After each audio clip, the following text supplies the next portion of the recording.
Hello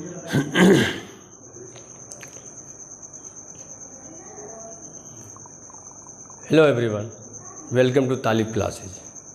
हम लोगों ने सेट के बारे में पढ़ चुके हैं और सेट क्या है और सेट के प्रकार, जैसे फाइनाइट सेट के बारे में पढ़े थे और दूसरा इनफाइनाइट सेट के बारे में पढ़े थे। और सेट को रिप्रेजेंट दो फॉर्म से किया जाता था। पहला रोस्टर फॉर्म और दूसरा सेट बिल्डर फॉर्म।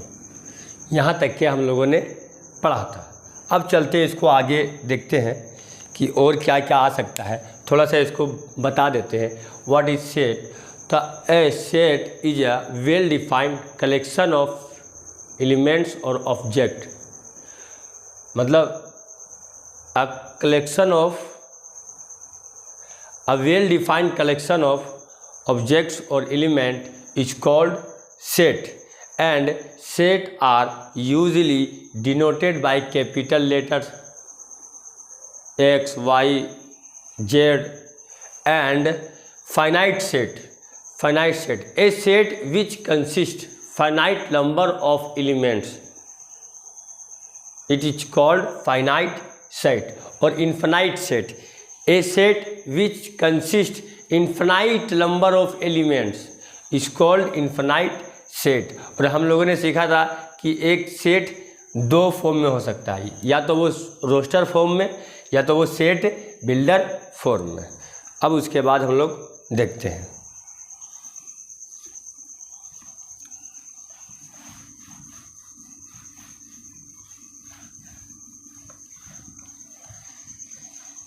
अब बात करते हैं हम लोग एक नाल सेट या इसको द वॉइड सेट और एम्प्टी सेट। इसके बारे में आज हम लोग डिस्कस करते हैं कि नाल सेट बोलो या तो वॉइड सेट या एम्प्टी सेट, तीनों एक सेट है। सो इसका डिफिनेशन लिखते हैं। मतलब a set which doesn't any element, a set which doesn't contain any element is called empty set, void set और null set। मतलब वह सेट जो एक भी एलिमेंट को कंटेन नहीं करता, उसको बोल रहे हैं हम लोग एम्प्टी सेट। तो क्या बोले हम कि a set which does not contain any element is called null set. तो इसका एग्जांपल, हम इसका डिफिनेशन ऐसे लिख सकते हैं, एम्प्टी सेट बोलो या तो नाल सेट बोलो या तो वॉइड सेट बोलो, सब एक ही है। तो एम्प्टी सेट मतलब a set which contain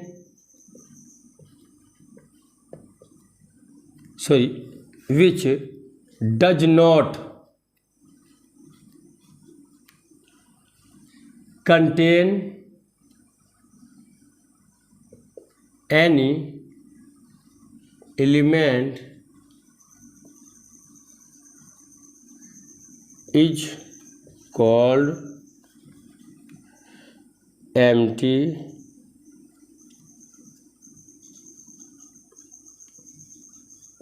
set। और एम्प्टी सेट को हम लोग नाल सेट भी कर सकते हैं। और क्या है कि empty set it is denoted by phi. Empty set is denoted by phi. Empty set क्या होता है? एक सेट जो एक भी एलिमेंट को कंटेन नहीं करता, उसे हम बोलेंगे नाल सेट। फॉर एग्जाम्पल एक सेट लिखते हैं हम कि लेट, मान लिए कि एक सेट है ए जो कि x है, सच that x x greater than 4 और less than 5 and x is a natural number. Natural number एक सेट लिखे कि x such that x greater than 0 less than 5 and x is a natural number. क्या इसमें एक भी element contain करता है? नहीं, क्योंकि 4 और 5 के बीच कोई भी नेचुरल नंबर नहीं होता है। तो मतलब ये क्या हो गया? Empty set. A is an empty set. एक और एग्जांपल लेते हैं, हम बताते हैं कि लेट मान लेते हैं कोई एक सेट है x जो कि x such that x square equal to 4 and x is odd number.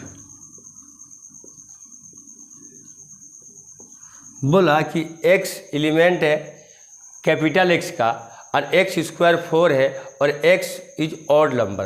तो बताओ यहाँ पे ऑड नंबर रखने के बाद क्या 4 आ सकता है? नहीं आ सकता। मतलब एक भी एलिमेंट कंटेन नहीं करता है x में। तो मतलब ये क्या हुआ? x is an empty set. ऐसे कर सकते हैं हम।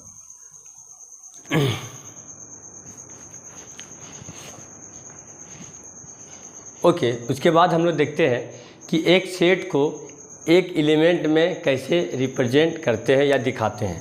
मान लेते हैं सपोज दैट कि एक मेरे पास सेट है E जो कि इवेन नंबर है 2, 4, 6, 8 यहाँ तक के है। बस ये फाइनाइट सेट है। तो हम ये कह सकते हैं कि 2 is an element of E। 2 is an element of set E। या तो इसको ऐसे दिखा सकते हैं 2 belongs to E। 2 belongs to E। और अच्छा यहाँ देखिए, क्या इसमें 3 है? नहीं है। इस सेट में 3 है कहीं? नहीं है। तो जो ये जो साइन है ना, इसको बोलते हैं बिलोंग्स टू। इसका अगर मीनिंग समझे तो मतलब जो भी एलिमेंट है वो सेट का है। फॉर एग्जांपल अब इसे मान लो बोलते हैं 1 बिलोंग्स टू E। क्या ये हो सकता है? अब देखो जो एलिमेंट एक है वो E में है? नहीं है। तो यहाँ डजंट हो जाएगा। और इसका मीनिंग क्या लगता है? 1 is not an element of E। और इसका मीनिंग होता है इज एन एलिमेंट या तो बिलोंग्स टू।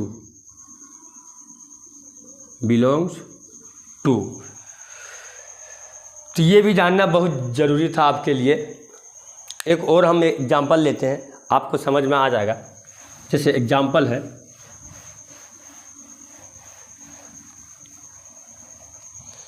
एक क्वेश्चन है यहाँ पे कि लेट A इक्वल टू 1, 2, 5, 4, 7 और 8 ये है। और आपको बताना है कि कौन कौन सा एलिमेंट किस पर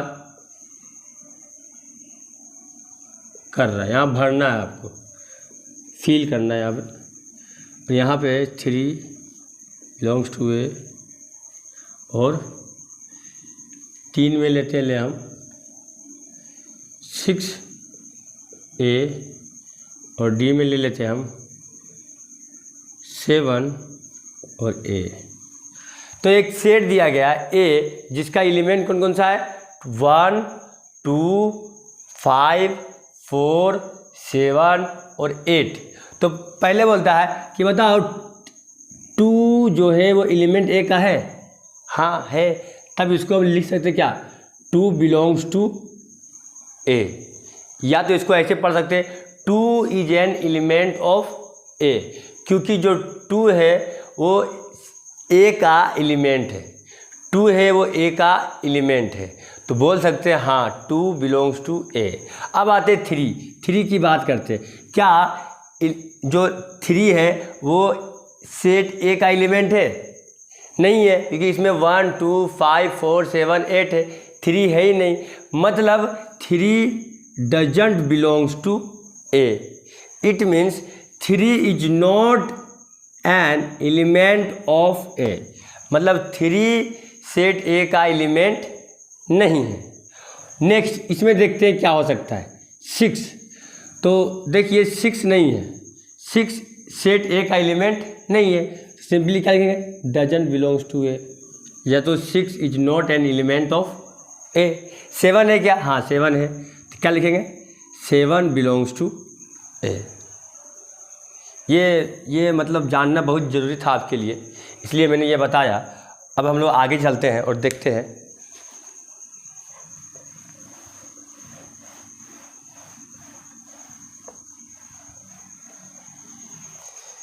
अब हम बात करते हैं इक्वल सेट्स। इक्वल सेट क्या हो सकता है? इक्वल सेट नाम से चलता पता है, इक्वल सेट। ऐसे समझो कि मान लेते हैं कि एक कोई सेट है जिसका एलिमेंट है 1 2 4 और 5।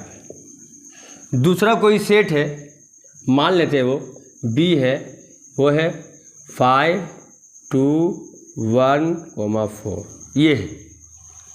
तो हमको बताइए क्या ये दोनों सेम है?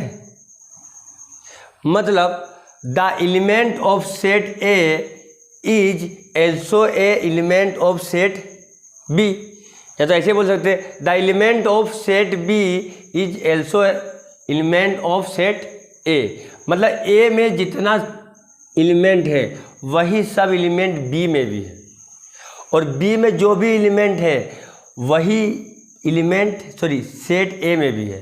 तो मतलब कह सकते हैं ये दोनों कि ए इक्वल टू बी, मतलब यही हुआ इक्वल सेट। या एक और एग्जांपल लेते हैं हम लोग कि let P be the set of prime number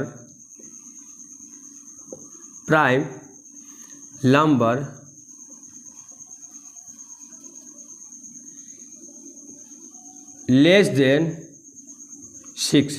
ये एक सेट है, तो P क्या हो सकता है, 2 3 5, क्योंकि लेस देन 6 बोला तो 3 ही प्राइम नंबर हो सकता है, 2 3 5। एंड दूसरा एक और है सेट, मान लिए कि वो P है,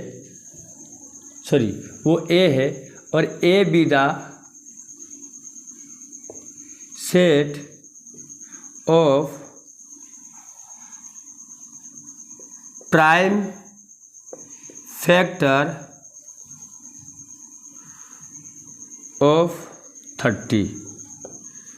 तो जो ए का भी जो एलिमेंट होगा प्राइम फैक्टर 30 का, वो भी होगा 2 3 5, यही होगा। अगर 30 का प्राइम फैक्टर निकालेंगे तो वो क्या होगा, 2 3 5। अब देख लो जो भी एलिमेंट P में है वही एलिमेंट A में है, same to same.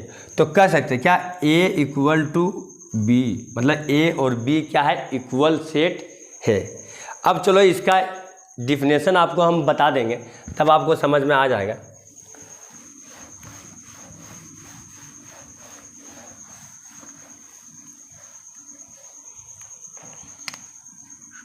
To set A and P if every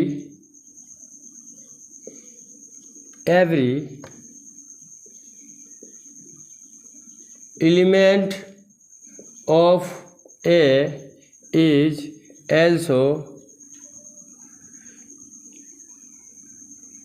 elements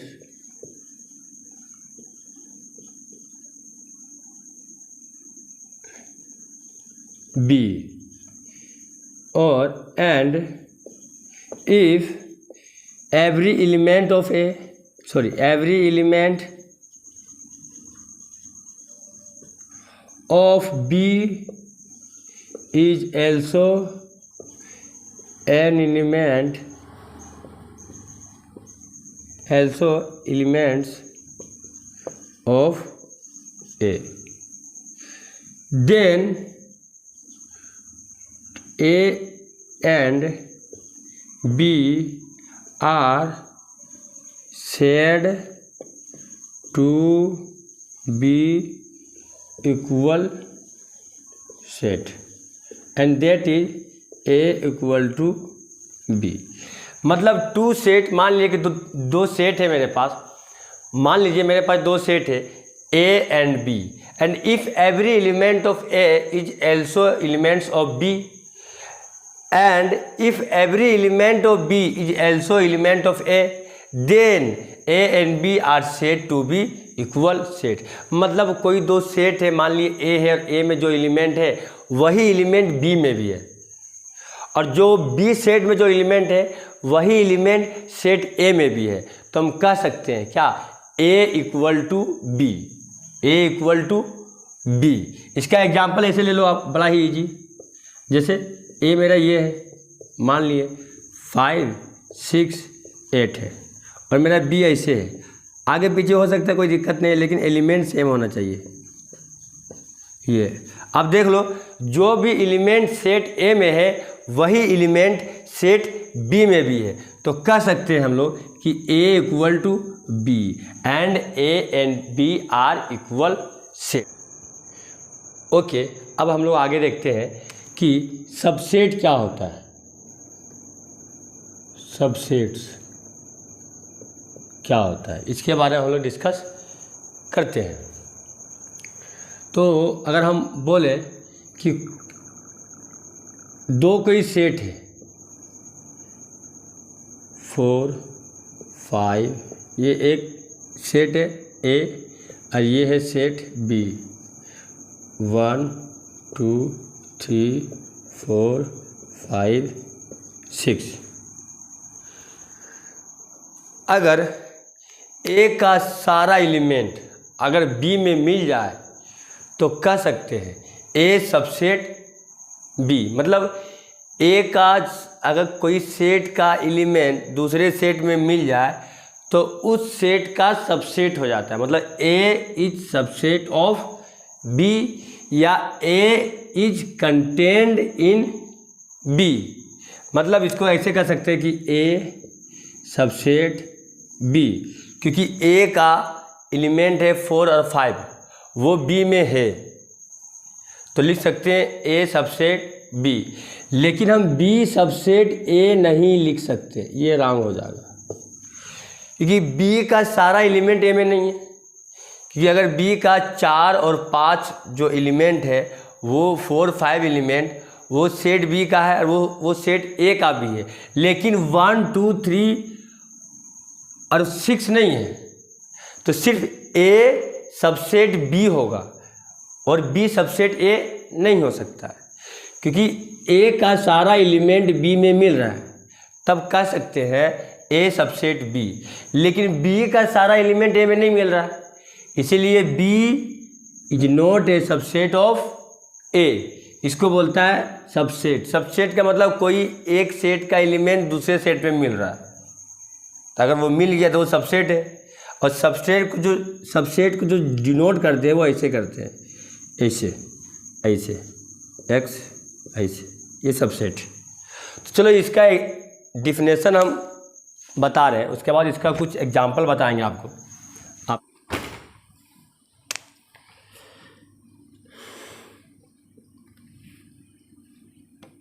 मान लेते हैं a set x is said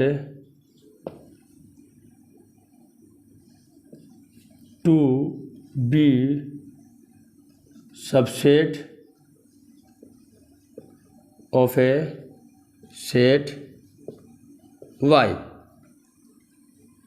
if every element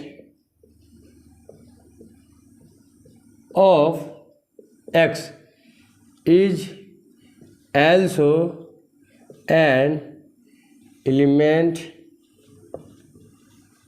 in Y। मतलब X का जो भी एलिमेंट होगा वो एलिमेंट Y का होगा। And full stop, and it is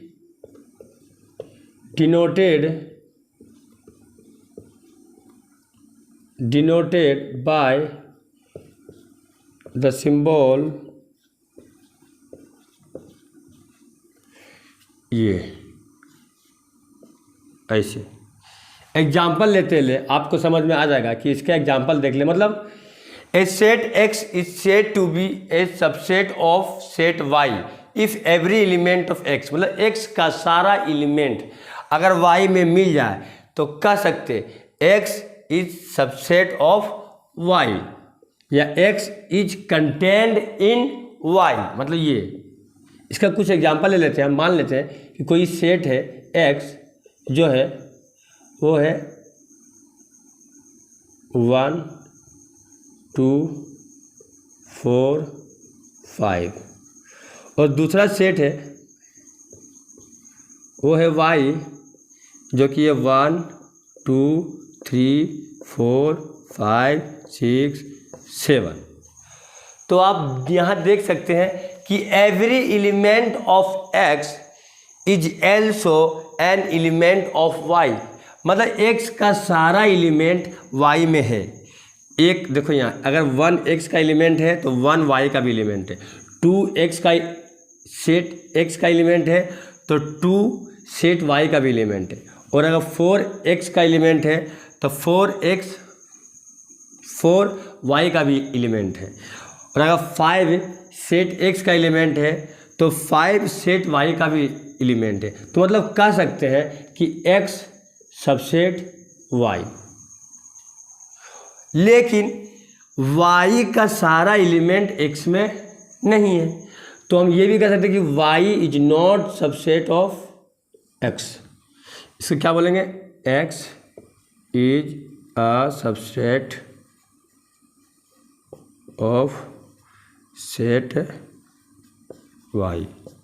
और ये not S is not a subset of set Y।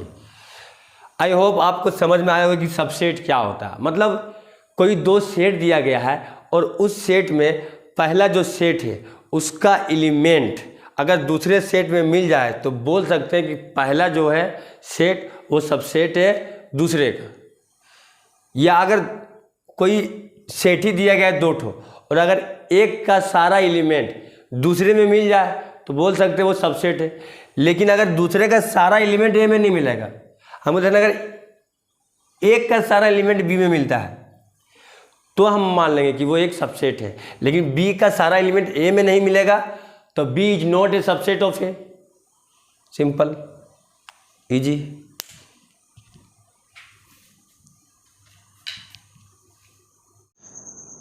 Okay, अब चलो कि हम लोग सबसेट्स के बारे में कुछ प्रॉपर्टीज जानते हैं कि सबसेट से क्या क्या प्रॉपर्टी देता है। तो पहला नोट कीजिएगा, पहला प्रॉपर्टी है कि every set is a subset of itself. Every set is a subset of itself. इसको आप याद रखिएगा कि every set is a subset of itself. मतलब जितने भी सेट है वो खुद का सबसेट है। फॉर एग्जांपल ले लेते हैं हम कि अगर ए बोल दे कि ये 1, 2, 3 है तो मतलब ए सबसेट ए है। मतलब every set is a subset of itself. या कोई सेट बी है, मान लिए कोई सेट बी है और बी में है 2,5, तो वो बी सबसेट बी हो सकता है। मतलब every set is a subset of itself, खुद का भी सबसेट होता है। कोई सेट है तो वो खुद का सबसेट होगा। ये पहला। दूसरा पॉइंट इसे याद रखिएगा कि द एम्प्टी सेट, पता है आपको क्या होता है empty set? Which doesn't contain any element, empty set. The empty set is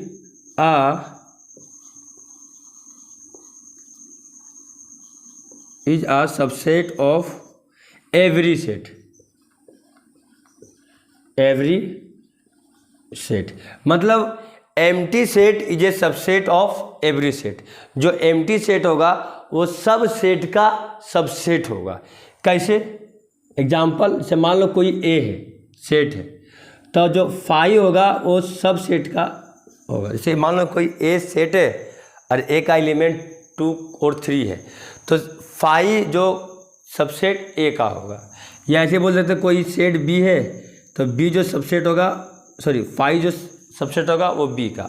तो यहाँ दो मोस्ट इम्पोर्टेंट नोट्स है आपके लिए, आपको याद होना चाहिए कि every set is a subset of itself. मतलब जितने भी सारे सेट है वो खुद का सबसेट होता है। और दूसरा पॉइंट है the empty set is a subset of every set. मतलब एम्प्टी सेट जितने भी सेट है सबका सबसेट होता है। ओके, चलो उसके बाद हम लोग बात करते हैं कि what is power set. Power set मतलब सेटों का सेट बोला जाए, सेटों का सेट, पावर सेट। अब आते हैं कि पावर सेट होता क्या है। तो इसका डिफिनेशन हम लिखते हैं कि द कलेक्शन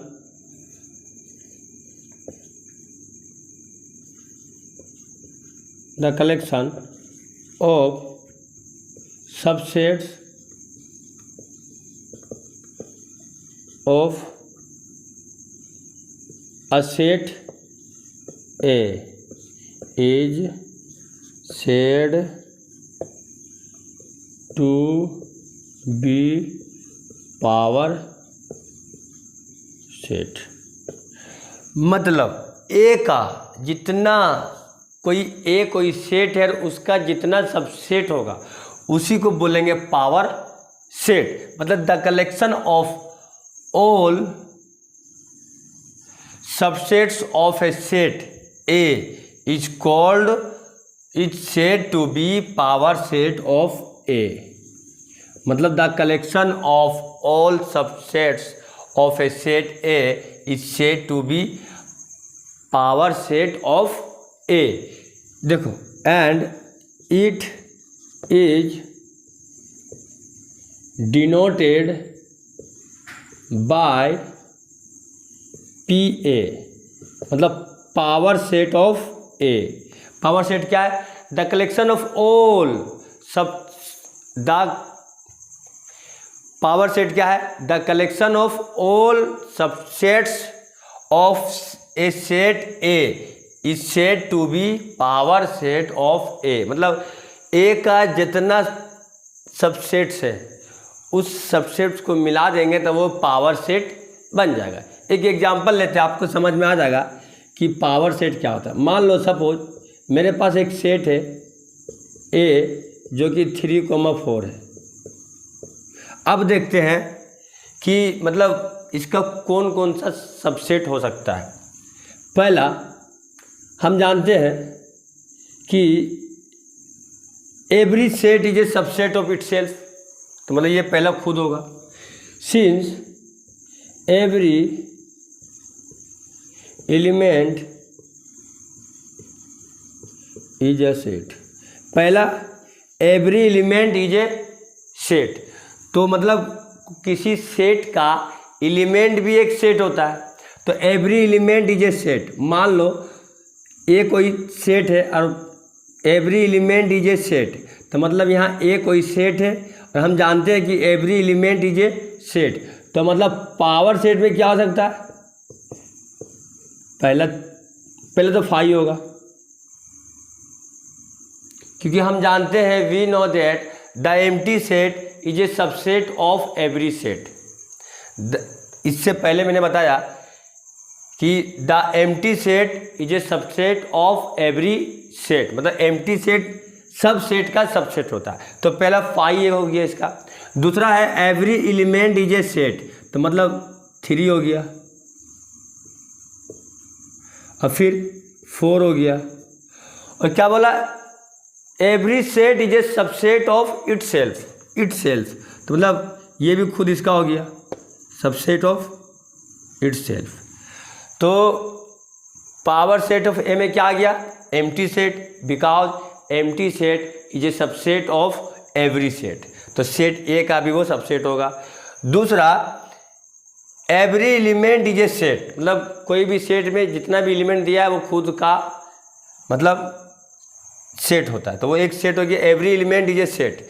और लास्ट है कि every set is a subset of itself, ये एक सेट है, ये खुद का भी एक सबसेट होगा। तो मतलब कितना हो गया ये 4। तो बोल सकते थे number of element in power set 1 2 3 4, तो 4 इसका पावर सबसेट हो जाएगा। और कुछ हम लोग एग्जांपल लेते हैं तो आपको अच्छे से समझ में आ गया इसके बारे में।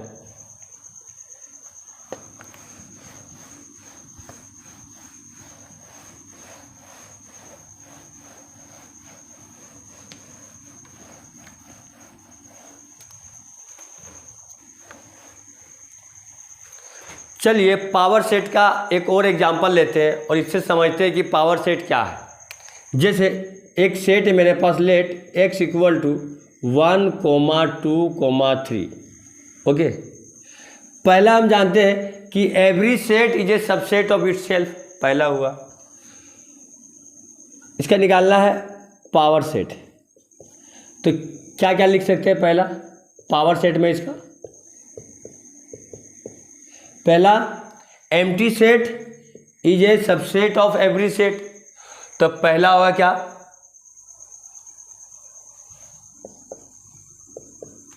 Empty set is a subset of itself, तो मतलब phi is a subset of X. और उसके बाद वी नो दैट कि every element is a set, तो क्या है 1 एलिमेंट 2 है, एलिमेंट 3 है, ये हो गया।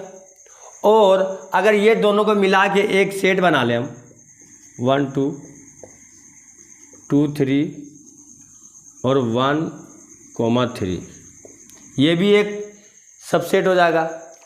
और लास्ट है कि every set is a subset of itself, every set is a subset of itself, मतलब एक सबसेट x का होगा तो x में क्या एलिमेंट है 1, 2, 3।